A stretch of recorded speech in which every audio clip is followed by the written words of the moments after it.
Lastly, stir frying 10 seconds. Drizzling sesame oil.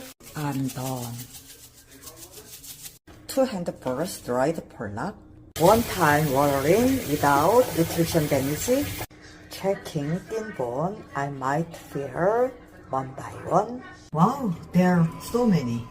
I'm squeezing, draining. I'm seasoning directly in this pan. Soy sauce, side pot in the pan. Frying, oil and garlic. Frying, scallion at a time.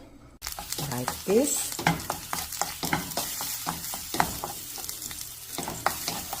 Last seasoning, fine red pepper powder.